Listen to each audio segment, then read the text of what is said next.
الخطر الوحيد اللي بيهددهم هو مصر. لان هيظهر منها شخص بالنسبه لهم، يعني هو ده اللي ممكن يدمر مشروعهم. انا بقى ممكن عايزه اقول لك، بعض الناس لما بتشوف وضع مصر حاليا الازمه اقتصاديه، الناس ممكن مخنوقه على اخرها من الوضع الاقتصادي، في حاله يأس عند كل الشباب. لكن تاريخيا بالمناسبه هو في الروايات الدينيه اليهوديه الخطر الوحيد اللي بيهددهم هو مصر.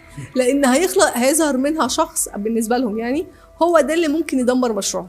انا بقى ممكن افرضها لك على الواقع او اقارنها لك بالواقع. يعني في الاستعمار، في الحملات الصليبيه والكلام ده كله، مين اللي ردهم؟ ما كان عندنا الحاجه الثانيه، الاحتلال البريطاني والفرنسي لكل منطقه الشرق الاوسط وافريقيا. مين اللي حمل لواء التحرير؟ جمال عبد الناصر ومصر، وقعد يدعم الاخوان المسلمين في كل انتشارهم في المنطقه، وخلاص وصلوا للحكم وهيحكموا 100 سنه 200 سنه جايين. مين اللي اسقطهم؟ مصر. يبقى التاريخ بيقول دايما ان المشروع بيلف في الكره الارضيه وبيجي لحد مصر.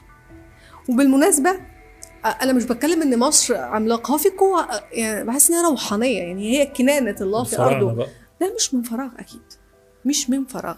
واقعيا بقى ممكن تقول احنا عندنا ازمه اقتصاديه، بس محدش ينكر ان احنا عندنا اكبر جيش في منطقه الشرق الاوسط. عندنا